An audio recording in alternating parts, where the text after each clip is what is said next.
Volkswagen, salah satu mobil merek Eropa yang cukup menarik perhatian, di mana salah satu modelnya, yaitu Volkswagen Polo, menduduki peringkat kedua mobil paling laris di dunia setelah Hyundai i10 yang menempati posisi pertama.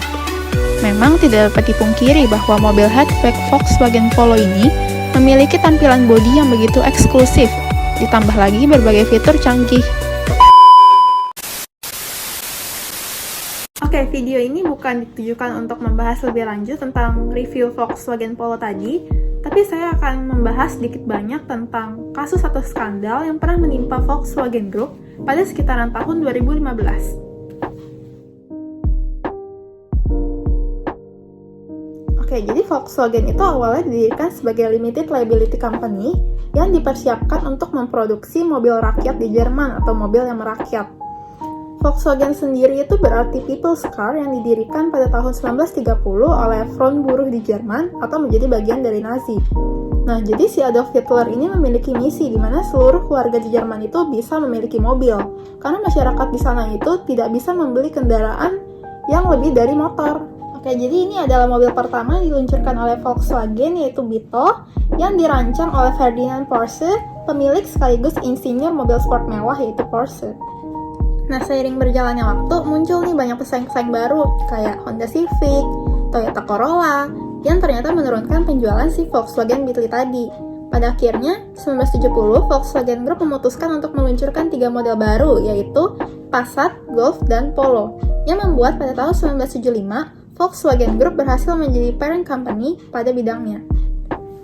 Nah, pada tahun 1992-1993, Volkswagen Group ini mengalami masalah baru nih, yaitu mereka hampir mendekati kebangkrutan. Akhirnya di bawah kepemimpinan Ferdinand Piëch, cucu dari Ferdinand Porsche, Volkswagen Group ini berusaha mencari inovasi biar nggak bangkrut lah.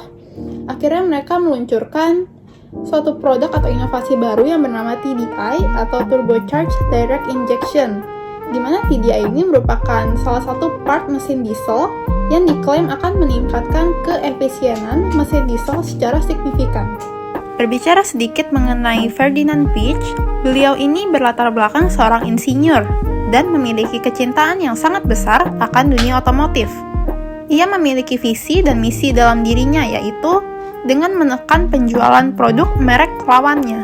Nah, ternyata visi dan misi si Piëch ini masih ke bawah sampai 2007 ketika Chairman dan Board of Management Volkswagen Group pada saat itu sudah berganti kepada Martin Winterkorn, di mana beliau mengklaim bahwa Volkswagen Group adalah produsen mobil paling menarik di dunia dan memiliki tujuan untuk menyalip Toyota, produsen mobil tersukses pada masa itu. Beliau juga mengklaim bahwa kekuatan inovasi, presisi, dan kualitas yang Volkswagen Group miliki itu jauh lebih unggul daripada si merek Jepang itu. Beliau juga mengatakan bahwa pada 3 tahun ke depan, Volkswagen akan meluncurkan 20 model baru. Nah, di sini kita bisa melihat gaya kepemimpinan si Winterkorn ini tuh menuntut, agresif, dan tidak menerima kegagalan, yang akhirnya menjadikan Volkswagen Group sebagai top talent di industri. Nah, pada tahun 2009, Volkswagen Group meluncurkan Audi Q7 di Amerika dengan klaim mesin diesel terbersih di dunia, yang akan mengurangi emisi dan membatasi polutan nitrogen dioksida. Nah, hal ini tentu saja mendapat respon yang positif dari masyarakat di Amerika, sehingga pada tahun 2009 terjadi lonjakan penjualan yang cukup signifikan seperti pada grafik berikut. Akhirnya si Volkswagen Group ini memiliki tujuan baru nih, yaitu menjadikan perusahaan mobil paling sukses, menarik, dan prinsip berkelanjutan, dan secara bersamaan memenuhi kebutuhan ekonomi, sosial, dan pembangunan yang berkelanjutan. Hal ini tentu saja mendapat respon positif lagi nih dari masyarakat, sehingga sepanjang tahun 2010 sampai 2014, Volkswagen Group ini banyak mendapat penghargaan dalam kategori pelestarian lingkungan. Nah, sebelum membahas lebih lanjut tentang skandalnya si Volkswagen ini, saya mau jelasin dulu tentang kendaraan dengan bahan bakar bensin dan diesel. Jadi suatu mobil itu bisa dianggap sah, boleh diperjualbelikan, dan boleh beroperasi di suatu negara itu harus melewati beberapa tahap uji. Salah satunya adalah uji emisi kendaraan. Dan untuk standarnya sendiri di setiap negara itu pasti beda. Antara Amerika dan standar Eropa pasti beda. Contohnya, Ford Iconic buatan Inggris itu nggak boleh dijual di Amerika karena nggak lolos uji di sana. Sedangkan di Eropa itu sah-sah aja, boleh-boleh aja kalau dipakai. Nah, di Eropa sendiri itu pasar otomotifnya hampir sebagian besar itu dikuasai oleh bahan bakar diesel. Karena di sana itu pajak akan bensinnya sangat tinggi dan akan lebih murah kalau pakai bahan bakar diesel. Nah, lain halnya dengan di Amerika. Di Amerika itu mereka menganggap diesel itu kotor dan dapat membahayakan kesehatan. Maka dari itu yang pakai diesel itu di sana hanya sekitar 3% aja. Oke, jadi kasus ini mulai dibahas 18 September 2015 ketika United States Environmental Protection Agency atau EPA mulai menyadari kok kayaknya mobil-mobil Volkswagen ini emisinya nggak sesuai nih sama hasil ujinya. Akhirnya setelah diusut, ternyata ketika proses pengujian, di mobil Volkswagen ini tuh ada satu software yang aktif. Software ini akan membuat emisi yang dihasilkan mobil tersebut itu kedeteknya sangat kecil atau sangat rendah sehingga ya bisa dilolosin lah. Nah, secara sederhana, sistem ini tuh menangkap nitrogen dioksida hanya saat proses pengujian saja. Namun faktanya, emisi yang dihasilkan oleh mobil-mobil Volkswagen yang dipasarkan di Amerika itu jauh lebih daripada uji emisinya. Seperti yang bisa dilihat pada grafik ini, yaitu batas yang telah ditetapkan oleh pemerintah Amerika Serikat itu hanya 0,04 gram per kilometer nitrogen oksida. Sedangkan emisi yang sebenarnya dihasilkan oleh Volkswagen ini sangat-sangat melewati batas. Nah, fakta yang lebih mengejutkan lagi, ternyata mobil yang membohongi hasil uji tersebut sudah diperjualbelikan lebih dari 11 juta unit di seluruh dunia. Nggak cuma si Audi Q7 aja sih, tapi Porsche, Skoda, anak buahnya Volkswagen juga pakai jalan pintas yang sama.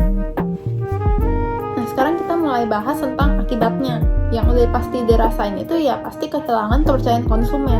Ya gimana enggak, awal kan kita sebagai konsumen dijanjiin kendaraan yang akan ramah lingkungan, tapi ternyata kendaraan yang kita beli malah merusak lingkungan.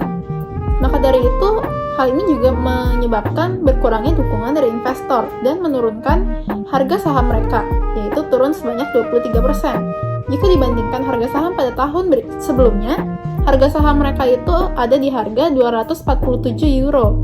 Namun karena terjadinya skandal ini, harga saham mereka langsung menyentuh harga terendah yaitu 132,2 euro.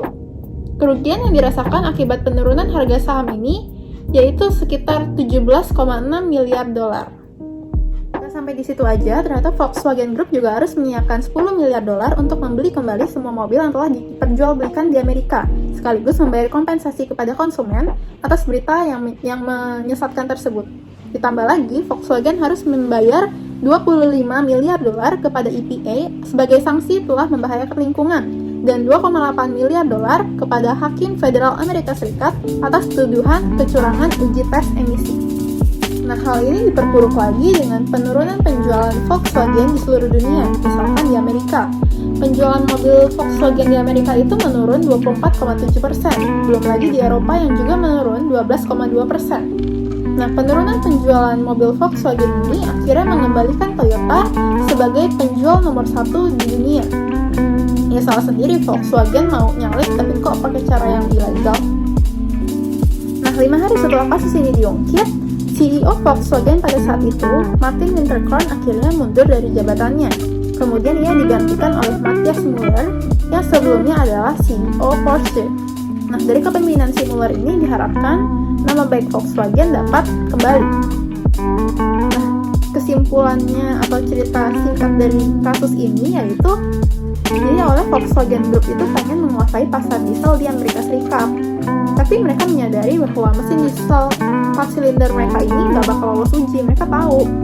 Jadi akhirnya karena mereka tetap mau masuk ke sana, mau menguasai pasar di sana, akhirnya mereka memutuskan untuk mencari jalan pintas, yaitu menggunakan suatu software yang mencurangi hasil uji tes mereka. Nah, di tahun 2012, si Winterkorn ini pernah berjanji di salah satu pameran otomotif.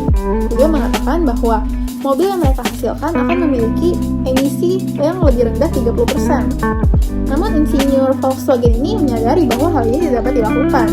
Maka muncullah fake data atau data-data palsu yang mereka berikan. Atau data-data yang diberikan itu sebenarnya tidak ada hubungannya dengan hasil uji yang sebenarnya. Itu tadi masalah skandal yang menimpa Volkswagen atas kebohongan yang diberikannya kepada publik.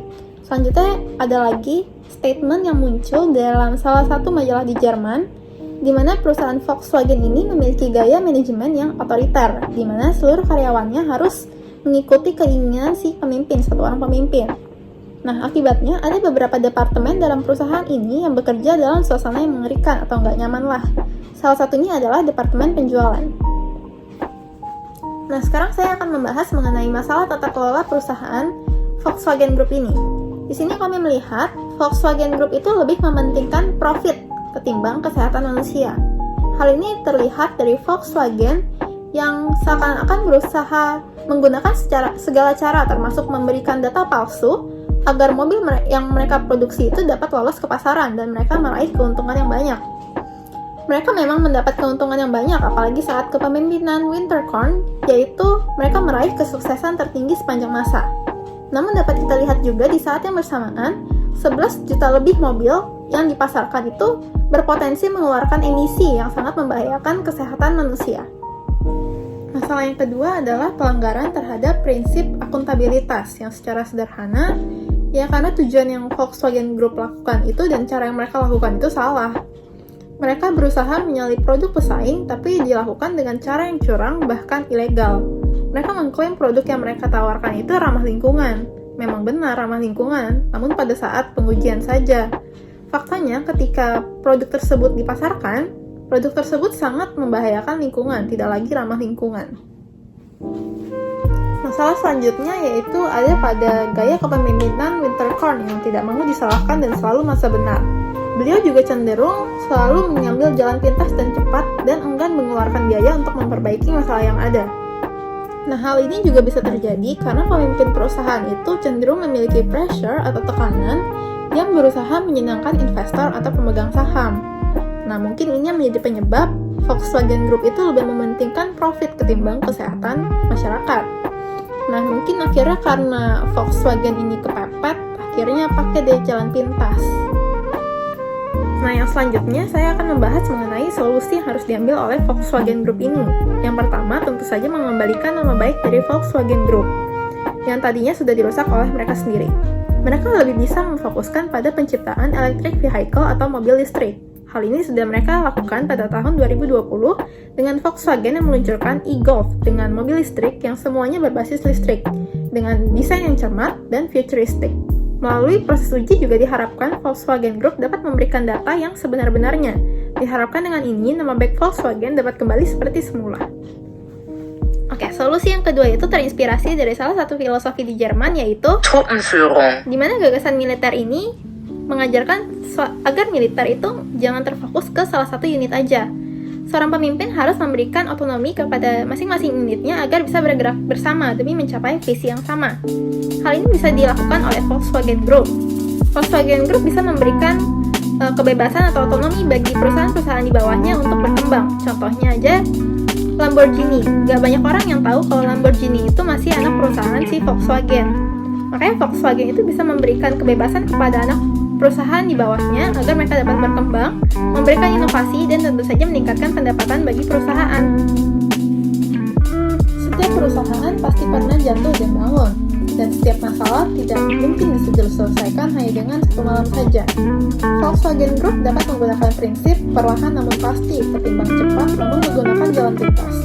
Dengan peluncuran mobil listrik dapat menjadi kesempatan bagi Volkswagen untuk kembali bangkit dari keterpurukan, walau dalam proses pembuatan mobil listrik ini pasti membutuhkan waktu serta biaya yang tidak sedikit.